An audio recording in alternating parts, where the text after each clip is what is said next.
Cerca Teleeuropa sul tuo Play Store o Apple Store e scarica la nostra app.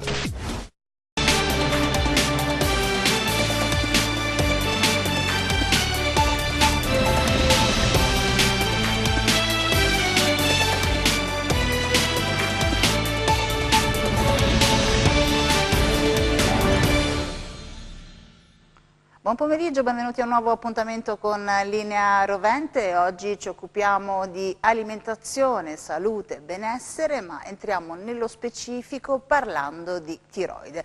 Lo facciamo con una persona che ormai possiamo definire di casa, un amico, il dottor Francesco Garritano, biologo, nutrizionista. Bentornato, dottor Garritano. Ciao Alessandra e ciao a tutti. Allora, parliamo di alimentazione e tiroide perché questa piccola ghiandola, la possiamo definire così, troppo spesso crea dei problemi a uomini e donne, soprattutto alle donne purtroppo. Sì. Ma entriamo subito nell'argomento. Quando sentiamo parlare di T3 e T4, ci dobbiamo preoccupare? E soprattutto cosa sono questi due numeri? Sembra quasi di giocare alla battaglia navale, invece sono importantissimi perché sono proprio gli ormoni che vengono prodotti da questa ghiandola, che poi vedremo le funzioni della ghiandola, ma diciamo il T4 è il precursore del T3 e il T3 ha tutta la sua azione, quindi sono proprio i due ormoni più importanti. Che poi il T4 viene convertito in T3 nella parte attiva. Quindi c'è proprio un asse importante che è l'asse ipotalamo-ipofisi-tiroide, dove il comando viene dall'alto, dall'ipotalamo, poi l'ipofisi produce il TSH e poi il TSH è come il frustino della tiroide che dice alla tiroide: guarda, devi produrre ormoni, e quindi produrrà il T4 e il T3 che poi avranno la sua azione a livello corporeo. Com'è possibile che la tiroide comandi così tante funzioni all'interno del nostro organismo e che se ha una problematica riesca a causare poi delle patologie e quindi dei danni al nostro corpo? Perché la tiroide io nel nuovo libro che ho scritto, che è non so se lo inquadrate, La dieta antinfiammatoria, è un libro che parla proprio in particolare sulle malattie autoimmuni, ma ho descritto nella prima parte proprio la ghiandola come al centro di un network, cioè la ghiandola è al centro di vari organi come fegato, cuore, utero, surreni. E quindi una volta che praticamente si perde il controllo, cioè si ha una disfunzione della ghiandola, ovviamente abbiamo, essendo collegata a 360 gradi con molti organi, ovviamente insorgono tanti fastidi, patologie e sintomi, soprattutto che le persone che vengono in studio mi riferiscono, che a volte dicono: ma può c'entrare con la tiroide un ritardo mestruale, ma può c'entrare con la tiroide un discorso intestinale, ma può c'entrare con la tiroide un discorso cardiaco? Sono tutte cose che invece quando questa ghiandola perde il controllo ovviamente si hanno questi problemi che accennavi tu.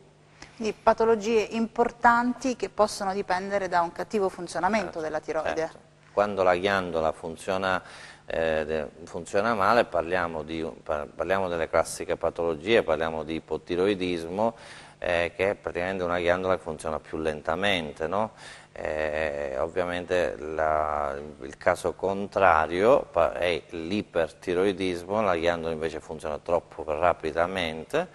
Poi ci sono i casi di noduli tiroidei, il famoso gozzo per carenza a volte dello iodio, per poi parlare del capitolo delle malattie autoimmuni con la tiroide di Hashimoto, che poi questa piano piano evolve verso l'ipotiroidismo, oppure è degenerativa quindi? Sì, va verso quello, sì, perché questi anticorpi che il sistema immunitario produce vanno contro la ghiandola, poi porteranno poverina questa ghiandola a perdere il controllo e a danneggiarla, quindi si potrà avere piano piano nel tempo un ipotiroidismo Oppure il morbo di Basedov, quindi invece il contrario, invece in questo caso gli anticorpi sono altri, gli anti-TSH,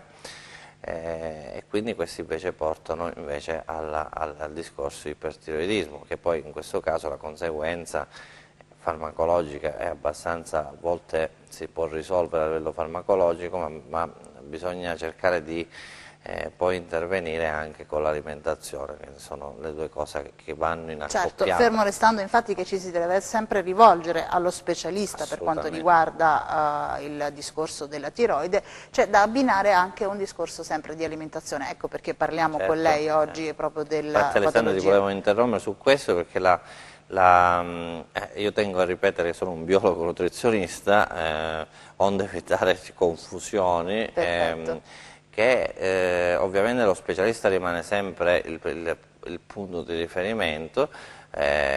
Allora quello che ho cercato di fare io è cercare di appassionarmi un pochino di più a quello che c'è a livello alimentare e rispetto alle diverse patologie dell'organismo, e quindi poi andare ad indirizzare quella che è una corretta alimentazione per affrontare le patologie e soprattutto non interferire anche sulle cure farmacologiche, perché c'è anche la possibilità di interferenza nell'alimentazione con le cure. Sì, ci sono interferenze, pensiamo alla soia, che per esempio va contro un enzima che è l'enzima tiroperossidasi, ed è un enzima che praticamente è importantissimo proprio per la produzione degli ormoni tiroidei, oppure un'altra cosa che fa la soia è che lo iodio. Lo iodio è un altro elemento che per far formare quel T3 e T4 che dicevamo all'inizio, e quindi diciamo ci sono alimenti che non andrebbero presi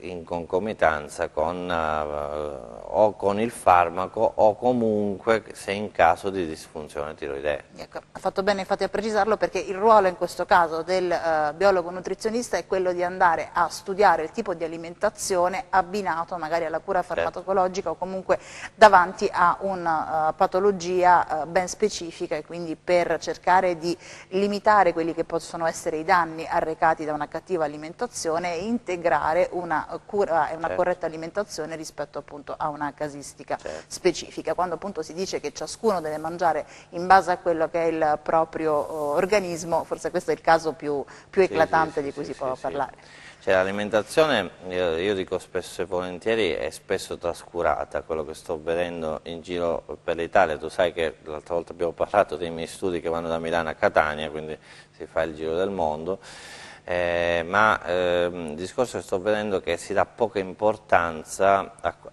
invece all'alimentazione. Invece, come diceva Ippocrate, il cibo è la tua medicina, cioè dobbiamo sempre pensare che dobbiamo partire con uno step iniziale che è l'alimentazione, e poi ovviamente lo specialista farà il suo secondo ruolo, cioè il ruolo, diciamo, di correggere con un aiuto, diciamo, una ghiandola, cioè a farla funzionare ancora meglio, però l'approccio deve essere integrato.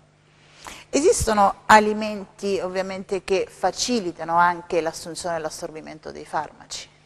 Allora dico io, se uno conduce uno stile di vita corretto, io insisto sempre col discorso di stile di vita. Infatti quando parlo di dieta antinfiammatoria parlo di stile di vita antinfiammatoria. Ci sono delle condizioni che ho scritto nel libro, specificato nel libro, per esempio la sedentarietà è uno stimolo infiammatorio, e quindi in questo caso bisogna spegnere il processo infiammatorio che è alla base del concetto di autoimmunità, quindi bisogna disinfiammarlo questo organismo, e lì tutto funzionerà molto molto meglio. Che qualcosa che facilita l'assorbimento, io direi c'è qualcosina, ma non è la cosa su cui dobbiamo insistere di più. C'è qualcosa che può ostacolare, come ho detto prima, sì, ma qualcosa che facilita. Quindi la bacchetta magica alla fine insomma non esiste,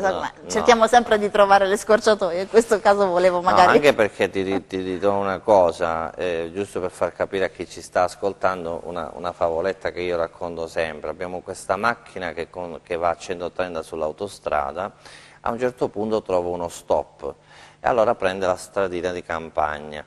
Allora questa macchina non può andare a 130 sulla stradina di campagna, quindi deve cercare di rallentare e andrà a 60. Ecco, la cosa più sbagliata è cercare di accelerare quella povera macchina, che io la inquadro come la tiroide, di accelerarla per farla andare più veloce, ma se stiamo parlando di una strada di campagna la macchina cercherà di frenare, perché dire guarda perché mi stai accelerando se sto facendo le curve per la strada di campagna, anzi dovrò cercare di...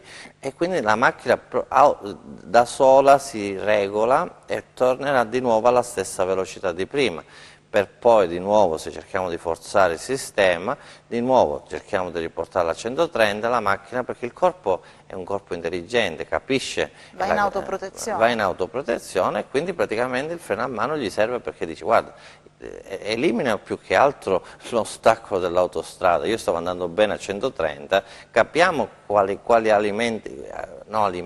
elementi di disturbo possono aver creato questa non linearità sulla strada. Abbiamo una telefonata. Pronto? Con chi parliamo? Pronto, buongiorno, sono Francesca. Benvenuta. Senta, stavo seguendo la trasmissione e siccome un problema che mi sta colpendo ora da vicino, volevo avere alcuni chiarimenti. Il dottore parlava di varie patologie della tiroide. Ora io in questo momento ho sempre stanchezza, insonnia, non riesco a perdere peso, ho iniziato un po' a indagare sulla tiroide e sembrerebbe che abbia dei valori un po' alti di TSH, mentre i valori degli ormoni sembrano nella norma. Ancora non ho portato l'analisi al mio medico perché sono proprio in corso in questi giorni. Ho sentito che sono correlati appunto col malfunzionamento della tiroide e anche con l'alimentazione, quindi volevo sapere se comincio ad avere problemi di tiroidite anche io, visto che ho sentito che il dottore ne stava parlando, o devo fare qualcos'altro per integrare, insomma un po' come devo muovermi. Grazie per averci chiamato, Francesca. Grazie a lei. Allora, diciamo che la domanda, allora, quando comincia, io la prima cosa che chiedo sono i sintomi, infatti ho strutturato il libro facendo proprio questo step, prima i sintomi, poi l'eco e poi alla fine per conferma gli esami ematochimici, perché la prima cosa che ti vede la persona, rispolverando quello che faceva il medico del tempo, no? Ti chiedeva ma come stai? La prima cosa che dobbiamo rispolverare è come... Ecco, qui ho sentito stanchezza, irritabilità, insonnia, eccetera, eccetera. Allora, non fare un allarmismo perché magari non c'entra nulla la tiroide, no? Però per non trascurarle sicuramente.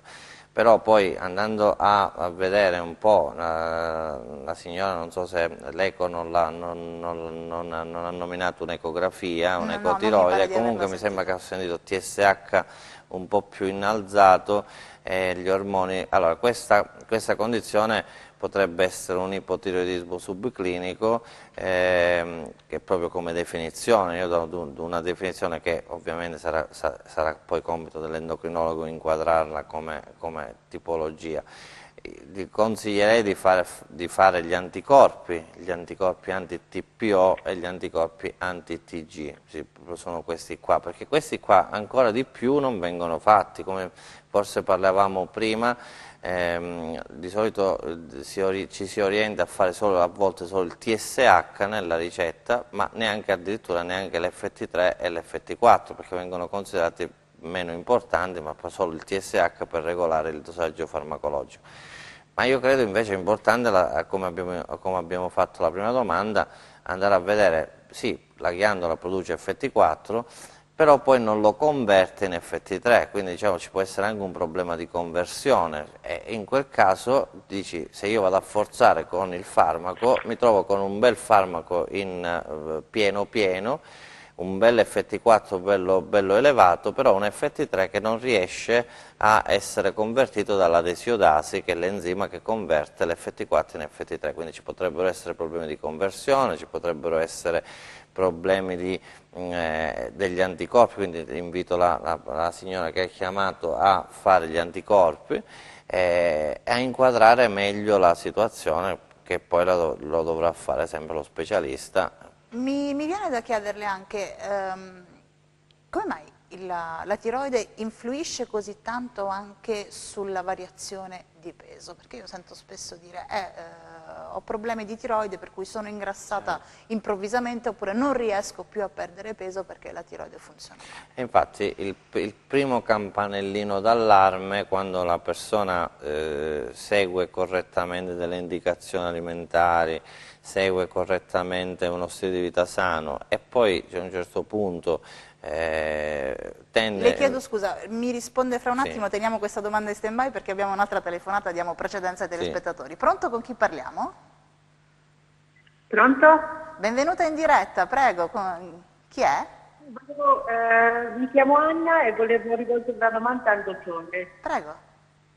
Io da un po' di tempo che ho una tiroidite di Hashimoto con dei valori, con la funzionalità ST3, ST4 e TSH sempre nella norma, ma gli anticorpi sempre altissimi. Ho fatto un'ecografia da poco e la dottoressa, l'ecografa che ha seguito l'ecografia, mi ha detto che è una tiroide che somiglia a un colabrodo, insomma, tutta bucherellata. E avverto in questo periodo, da un po' di tempo, ma maggiormente in questo periodo, sempre caldo, specialmente nelle prime ore dell'alba. Volevo sapere se c'è qualcosa che può, cioè che è la tiroide, la funzionalità della tiroide, oppure devo fare altre ricerche. Okay. Grazie per averci chiamato. Grazie a lei, grazie di cuore. Allora, questa è una domanda interessante perché effettivamente... entriamo proprio nel merito nel merito del libro proprio, certo. Perché ecco qua, allora a questo punto la faccio adesso la precisazione. Che cosa significa tiroidite di Hashimoto? È disfunzione proprio della ghiandola. Allora, sono due cose nettamente diverse. Allora, la tiroidite è un processo autoimmune. E come dicevamo prima, sono questo sistema immunitario che perde il controllo un po', no? Quindi, e poi sotto stimolo infiammatorio comincia a liberare anticorpi e citochine che vanno contro la ghiandola e vanno un po', sono i killer della ghiandola, ecco, vogliamo chiamarli così. Ecco perché ho sentito bucherellata, anche se è un termine, forse l'endocrinologo avrà usato un termine diverso, ma comunque il concetto è che sono killer che vanno definiamola compromessa. Compromessa, ecco, diciamo, forse il termine esatto. Ecco, in quel caso invece dal processo autoimmune si può arrivare invece all'ipotiroidismo, si può arrivare alla ghiandola che non funziona più correttamente. Però ho sentito stranamente che ancora gli ormoni, diciamo, tutti che funzionano bene, cioè TSH, FT3, FT4 sono nella norma, però sono gli anticorpi altissimi. Ecco, in questo caso vuol dire che l'attacco autoimmune c'è. C'è un discorso infiammatorio assolutamente e i sintomi tipo il calore, gli sbalzi di temperatura, visto che la tiroide, tra le funzioni della tiroide, oltre a quello che poi riprenderemo che è il concetto metabolico del dimagrimento, è anche io lo faccio capire come un termostato, che noi abbiamo un termostato qui, che regola la temperatura corporea, no? Quindi a volte queste persone che soffrono di tiroidite hanno questi sbalzi di temperatura, caldo-freddo, oppure quelle sudorazioni e poi a un certo punto il sudore diventa, poi invece hanno freddo, quindi questo, perché è come quando si rompe quel fusibile nel termostato, che poi una sorta di tilt, va in tilt e quindi arriva acqua fredda, acqua calda, quindi giusto per farlo capire in modo più, ovviamente per chi ci sta ascoltando, ovviamente scendere nei termini più pratici. Quindi i sintomi potrebbero essere collegati a questo discorso autoimmune e ovviamente da seguire anche un'alimentazione più corretta sicuramente. Torniamo al discorso appunto metabolico, dicevamo improvvisamente cambi del peso, quindi o un eccessivo aumento o una riduzione improvvisa, certo. E poi non si riesce però a gestirlo, certo, questo peso. Certo, perché la ghiandola tiroide è la ghiandola metabolica per eccellenza e io dico se funziona bene allora in quel caso se è in una situazione di on, funziona tutto nella norma, allora ci aiuta nel dimagrimento, eccetera, eccetera. Se invece non funziona, la persona può prendere peso. Se funziona troppo, si può addirittura perdere peso, quindi si può avere un ipertiroidismo, che poi, ecco, dei segni, come dicevo prima, del vecchio medico che guardava in faccia la persona, vedeva l'esoftalmo nella persona con l'ipertiroidismo, vedeva queste sudorazioni eccessive, vedeva queste a volte scariche di arroiche, malassorbimento. Invece nella persona con ipotiroidismo si vedevano questi edema sotto gli occhi, queste borse sotto gli occhi, si vedeva questo eloquio a rilento, la persona che ha sempre freddo, che pure estate si copre, o all'estremità delle mani e dei piedi freddi. Quindi vuol dire, ecco, Barn, che fu un ricercatore che fece un esperimento prendendo un termometro e misurando la temperatura al basale. Quindi lui abbassava la temperatura prima, la sera prima, e poi faceva misurare la temperatura ascellare per 5 minuti, quindi questo io lo consiglio pure ai pazienti che vengono in studio, quindi per 3 mattine consecutive misurarsi la temperatura. Questa temperatura deve stare tra 36,4 e 36,8, quindi un'indicazione anche pratica, certo, che possono fare chi ci sta ascoltando. Un monitoraggio, sì, diciamo. Un monitoraggio, perché al di là degli esami ematochimici, questo è un esame facile, però ecco, non farlo abbassare il termometro la stessa mattina, perché io facendo questo gesto riscaldo il corpo. Io appena sono a letto mi scopro un pochino, prendo dal comodino col termometro abbassato la sera prima, misuro e vado a vedere quanto è annoto per 3 giorni consecutivi la temperatura, e lì troviamo delle sorpresine. Se ci sono delle variazioni, se la temperatura è più bassa o più alta di questo range, allora più bassa trovo a volte temperature che mi riferiscono a 35, 35,4, 35,6. Poi chiedo alla persona: ma tu l'hai sempre portata in questo modo? Perché ci sono persone che si hanno a 34. Quindi è proprio ipotermia. In quel caso c'è un altro discorso. Oppure, invece, se è più alta non lo prendo proprio in considerazione, perché può essere un episodio febbrile. Ecco, mi regolo un pochino, ecco, come si era regolato Barn al tempo, no? Nel senso, con un semplice termometro, era partito con la calorimetria in diretta, misurare proprio il metabolismo al basale, per poi passare a un semplice termometro. Quindi una cosa abbastanza facile che possono fare tutte le persone che ci stanno seguendo. Perfetto, entriamo un po' di più nel discorso della tiroide di Hashimoto, perché questo poi appunto è quello che l'ha spinta anche alla stesura di questo suo secondo libro. Sì. Perché proprio la tiroide di Hashimoto? Allora, Hashimoto perché nelle patologie autoimmuni occupa un 30%, diciamo, delle malattie autoimmuni, anche se poi io mi occupo anche di altre patologie autoimmuni, no? Dal morbo di Crohn, rettocolite ulcerosa, alla sclerosi multipla. Però la tiroide mi ha un attimino acceso il lampeggiante, per il semplice motivo che comunque è collegata con tantissime cose, quindi, come abbiamo detto prima, è un network, centro di controllo. E quindi, però la passione è venuta soprattutto per dire: ma perché c'è questo sistema immunitario che perde sto controllo? Cos'è che muove il tutto? Allora io le risposte me le sono date: può essere una predisposizione genetica, può essere un discorso ambientale, può essere il fatto che prima magari, adesso per esempio io dico che al centro delle patologie autoimmuni c'è l'intestino, perché l'intestino ecco, spesso anche questo trascurato, però l'intestino è la parte più importante. L'intestino che diventa permeabile. Io queste cose le ho scritte tutte nel libro, e ho preso gli studi del professor Fasano, che è uno dei massimi esperti sul glutine. Si creano delle maglie.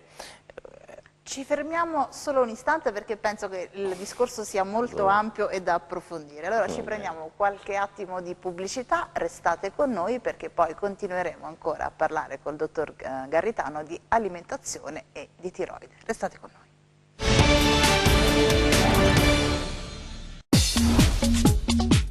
Cerca Teleeuropa sul tuo Play Store o Apple Store e scarica la nostra app.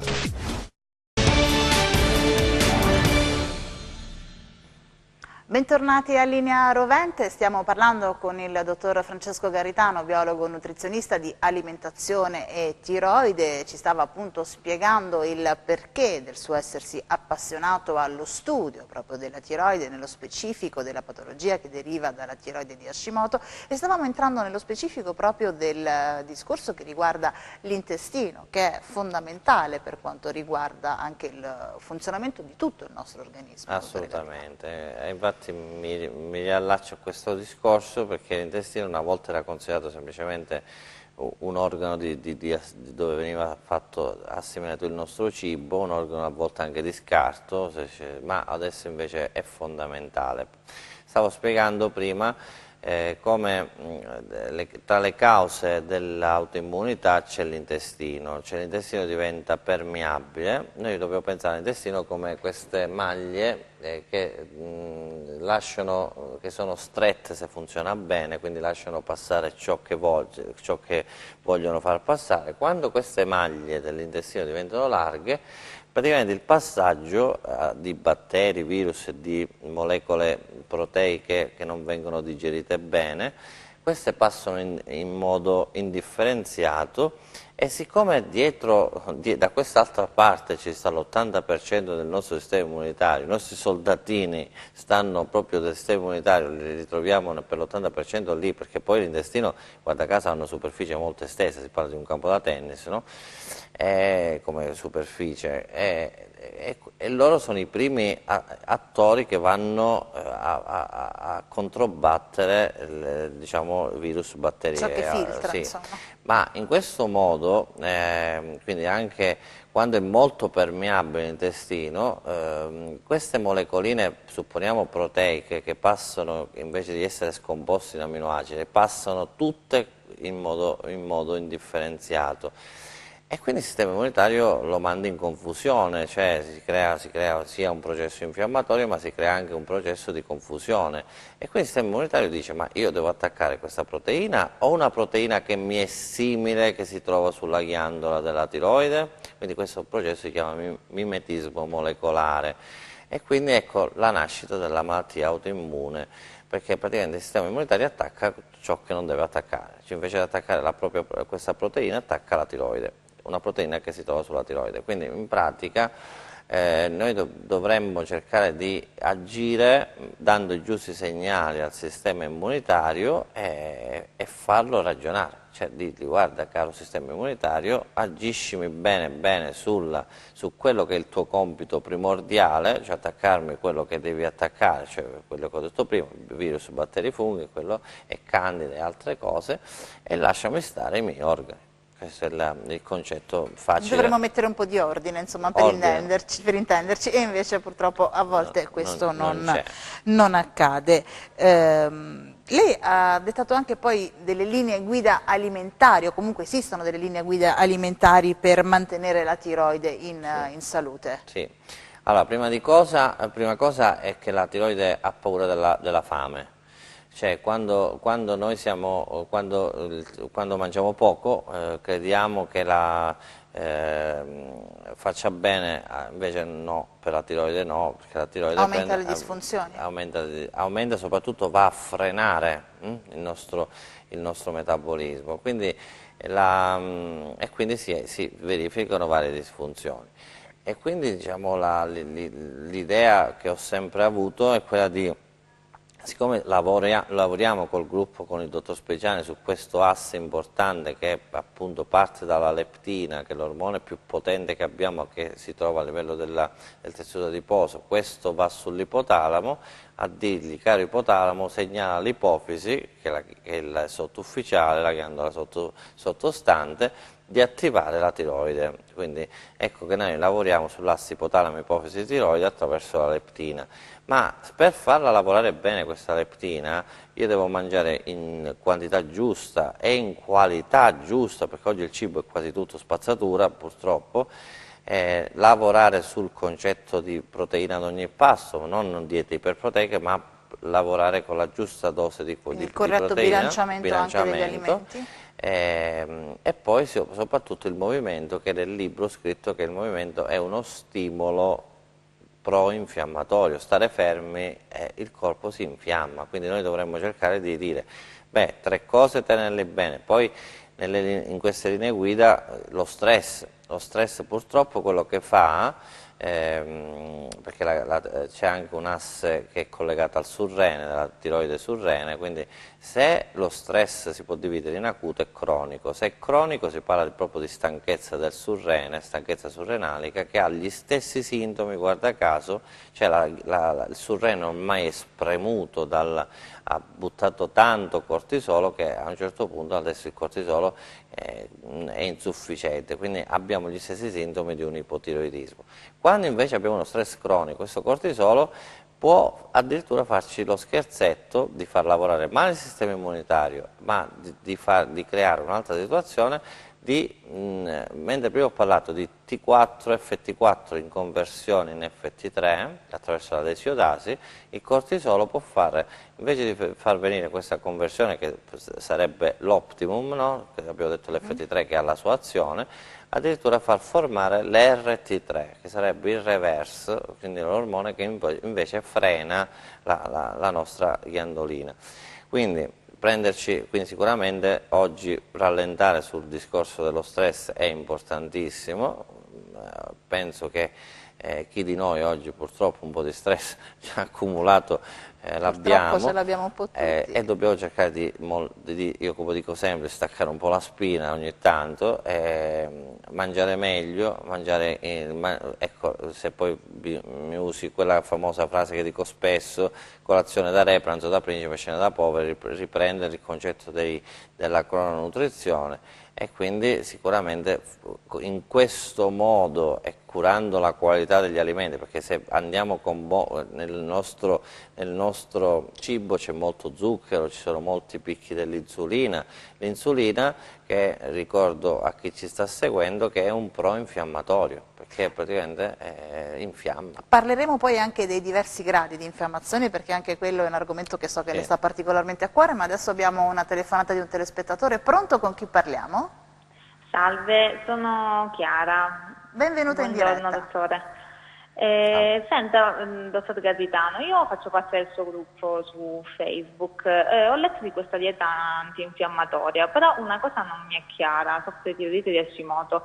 Come la posso fare una colazione senza zuccheri? Cioè io sono abituata a cornetto e cappuccino la mattina. Bella domanda, perché in effetti il cornetto e il cappuccino sono la tipica colazione italiana. Grazie per la domanda, Chiara.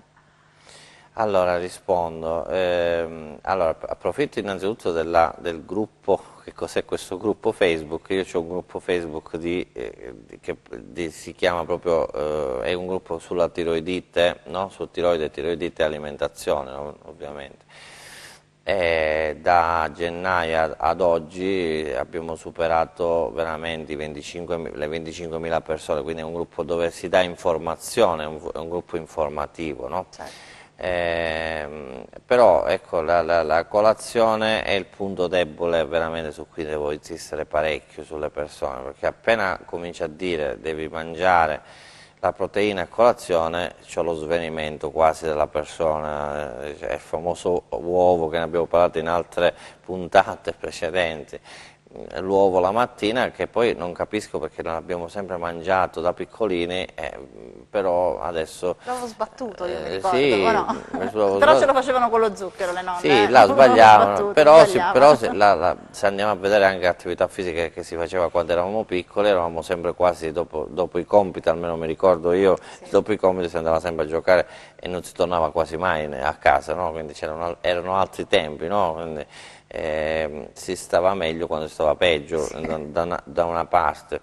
Il concetto della colazione, quindi la proteina, è importante, che sia l'uovo, che sia un buon prosciutto crudo, oppure delle noci, delle mandorle, oppure delle... famosi anacardi, sì, ma anche un toast al limite. Sì, si può fare anche con del discorso integrale, si può fare anche velocemente questo, è magari un frullato. Esistono anche i cornetti salati, ultimamente si sono inventati anche questo. Però sui cornetti salati non è un buon troppe cibo. Calorie? No, ma non sai che da tempo io il concetto calorico non lo guardo più, nel senso che ecco, punto più sulla qualità del cibo.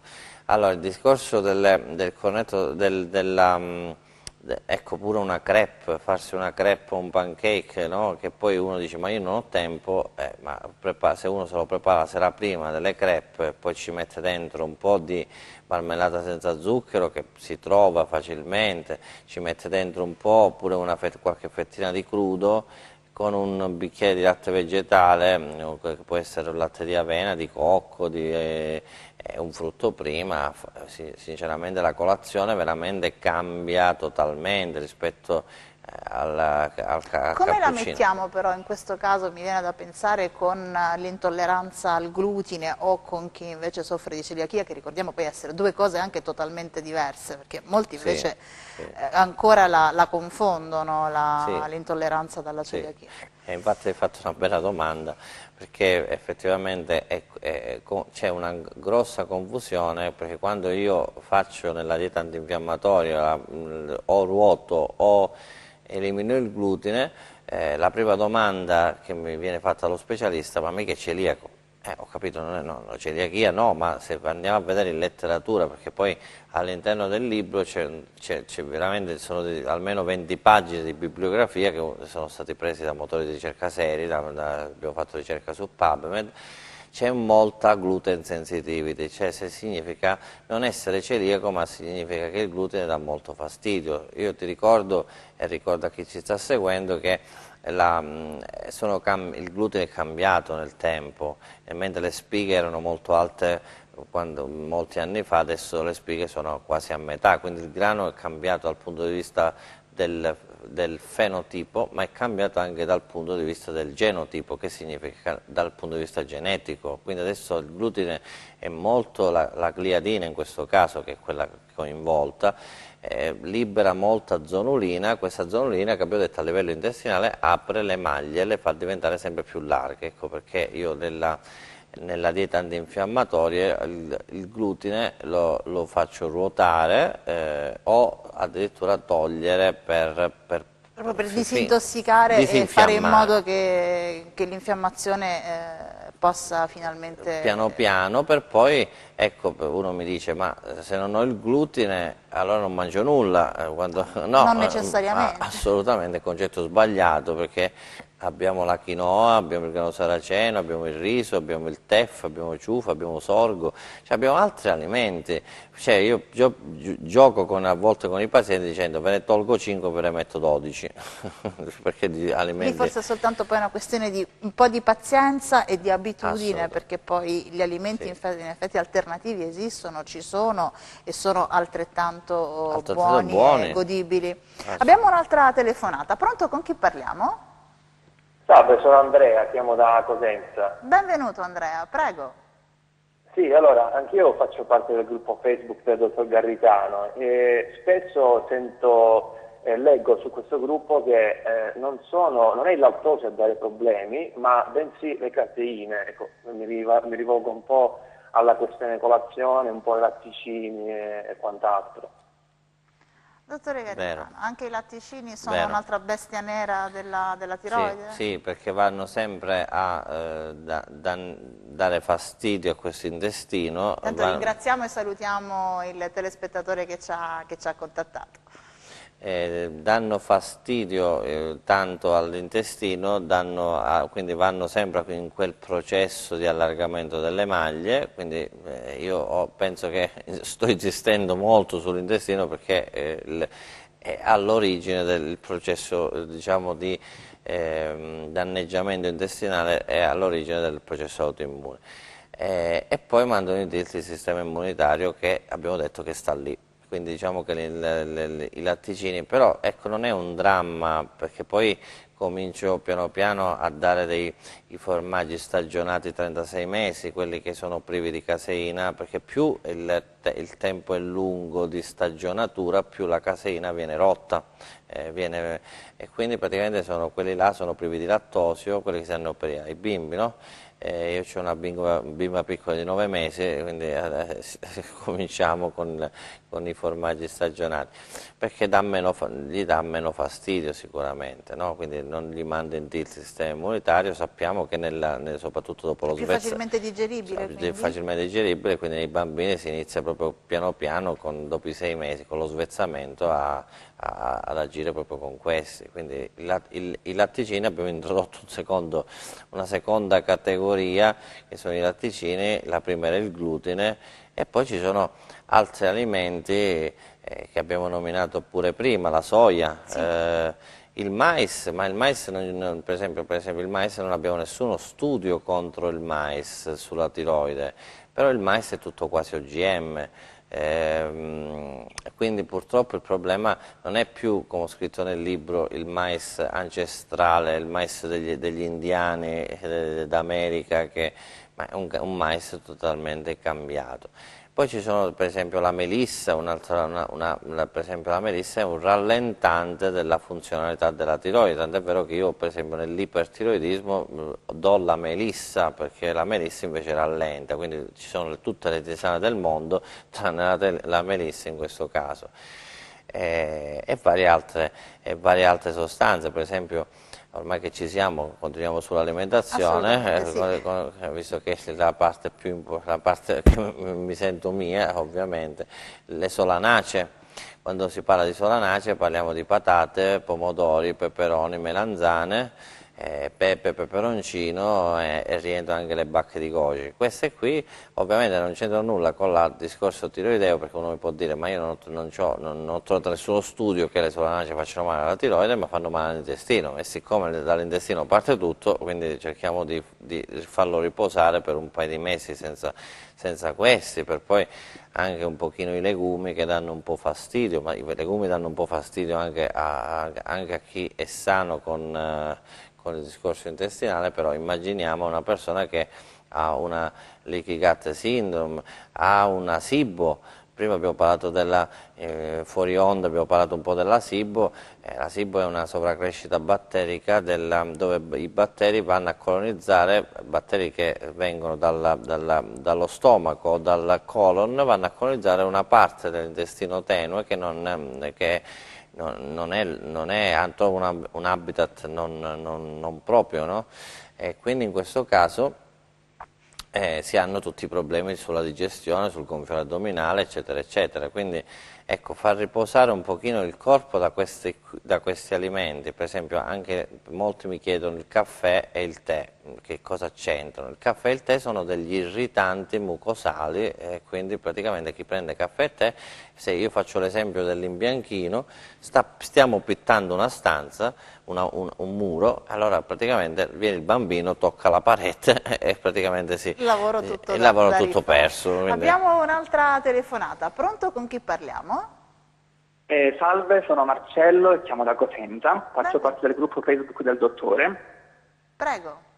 Vorrei chiedere al dottore come mai c'è una correlazione tra l'herpes virus che io ho avuto e la tiroide di Hashimoto. Non ho capito la prima.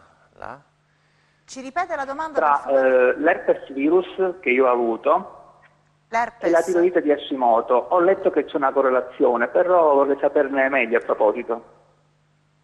L'herpes virus, mi perdoni, ho capito bene? Sì. Sì. Quindi c'è una correlazione fra queste due cose. Grazie per la telefonata intanto. Allora, non ho capito bene che cosa... Sì, l'ha detto un po' in velocità.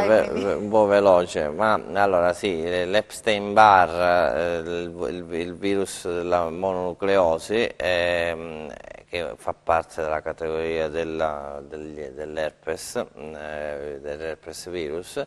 Ci sono delle teorie che oltre a quelle genetiche e nelle ambientali ci sono anche un'infezione, per esempio una persona ha preso la mononucleosi da piccoli, poi magari uno va a indagare se va a farsi degli anticorpi quelli per vedere se c'è stato questo attacco virale in precedenza, li troviamo positivi e poi magari come sorpresina ci troviamo la tiroide di Hashimoto. Sì, quindi ci sono delle teorie che la collegano tantissimo. Sì, noi dobbiamo cercare sempre di capire da dove è partita, ma come dico sempre, sì, una volta che l'abbiamo capito bisogna intervenire. Bisogna, come dicevamo prima, spegnere questa infiammazione. Ecco, a proposito di infiammazioni, le stiamo citando più volte, lei le ha classificate, ha dato 4 categorie, 4 stadi diversi di infiammazione. 4 categorie, ho messo nella prima alta infiammazione, media, low, è una fase diciamo che precede l'infiammazione. Allora, quindi nel protocollo che ho messo su, ovviamente nell'alta infiammazione diciamo, tendo veramente a fare una valutazione in base ai sintomi e alla gravità della situazione e anche all'associazione, poi su questo ci torniamo, se mi permetti, sull'associazione tra malattie autoimmuni che è importante. Mi comporto togliendo proprio il cereale, perché comunque anche il cereale tipo la quinoa, il riso e altre cose hanno delle sostanze antinutrienti. Io a volte gli do il consiglio alla persona di farli stare in ammollo, in acqua e sale dalla sera prima, però questo a volte non basta, quindi nelle situazioni più serie partiamo con un'esclusione anche del cereale, per poi piano piano, ecco, sempre con i latticini e le regole che ho detto prima, elencate, e man mano che scendiamo col basso grado, che poi tutto questo lo ritroviamo da quello che vedo da un titolo anticorpale molto, molto elevato o medio o basso, oppure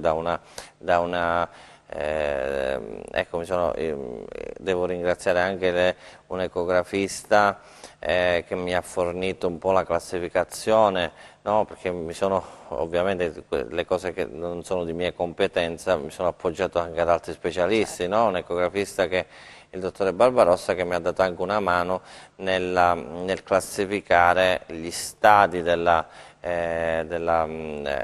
a livello ecografico, uno stadio 1, uno stadio 2, uno stadio 3, uno stadio 4, quindi dove da uno più serio a uno blando, no? Quando si comincia, come inizia. Abbiamo un'altra telefonata, pronto, con chi parliamo?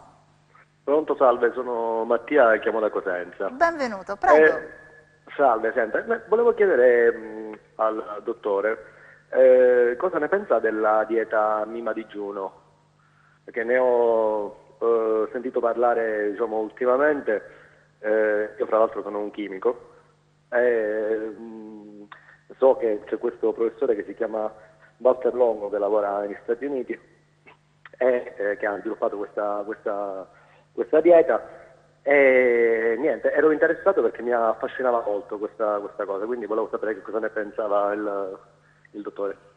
Dottore, di che si tratta? Allora, la dieta Mima digiuno è una dieta che a me non piace, non piace come concetto, perché io dico spesso che si deve digiunare tranquillamente tutta la notte, ma a me non piacciono gli estremismi, come penso che più volte è venuto fuori da questo discorso che abbiamo fatto queste puntate. Allora, dobbiamo pensare soprattutto che la tiroide, come ho detto all'inizio, nelle linee guida, ha paura della fame, ha paura della carestia, Anzi, in questa dieta è previsto un digiuno? C'è un abbassamento dell'introito calorico e sinceramente la tiroide per ogni abbassamento dell'introito calorico risponde con una, qui devo entrare nel tecnico, risponde con meno ormoni della tiroide, meno T3 e T4, e quindi sinceramente si ha un rallentamento della funzionalità. Magari può essere questa teoria valida forse per qualche altro discorso, per esempio Longo, che conosco abbassa con la mima digiuno a bassi livelli di GF1 che sono i fattori di crescita tumorale, però io dico sempre una cosa alle persone, se noi dobbiamo cercare di abbassarli per tutta la vita, dobbiamo stare con livelli di IGF-1 abbastanza bassi per tutta la vita. Quindi il mio consiglio è sempre lo stesso, cerchiamo di veramente cenare come il contadino di una volta, cercare di mangiare presto e cercare di fare un bel digiuno notturno. Supponiamo che ceniamo alle 19, 19:30 e la colazione poi mi viene fatta alle 7 del mattino, stiamo parlando di ben 12 ore di digiuno, quindi il corpo lì non deve arrivarci preparato. Poi se il sistema immunitario, perché l'IGF-1 è un fattore di crescita tumorale, e sui tumori c'è tanto da dire, perché siamo in forse se faremo una puntata sui tumori ne parlerò in quell'occasione, perché me ne sono occupato. Se il sistema immunitario, le nostre sentinelle sono attive nella protezione, allora anche quello verrà un attimino tenuto e capsulato, perché il tumore benigno è capsulato. Quando perde questa capsula ormai va in circolo dappertutto, diventa maligno.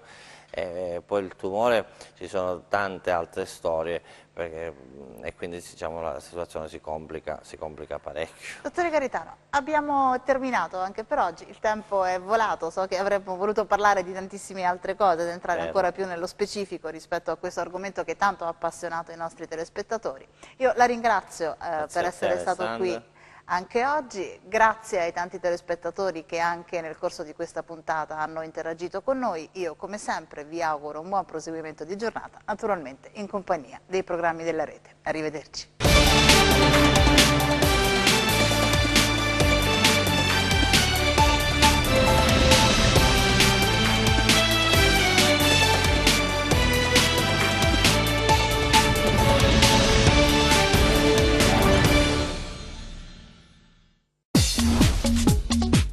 Cerca Teleeuropa sul tuo Play Store o Apple Store e scarica la nostra app.